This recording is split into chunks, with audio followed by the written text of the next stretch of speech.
Do you want to know how you can log out of your account on ChatGPT? If yes, then this video is for you. Hello and welcome to Tech AI. It's your host back again with yet another interesting tutorial video. In this video, I'm going to teach you how you can log out of your device or your account on ChatGPT.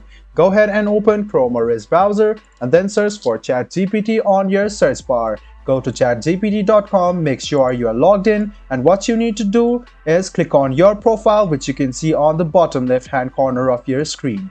Now you can see logout option. If you click on logout, you will be logged out of your ChatGPT account. It's quite simple, guys. Open ChatGPT, make sure you are logged in, click on your profile, which is on the bottom left hand corner, and then click logout.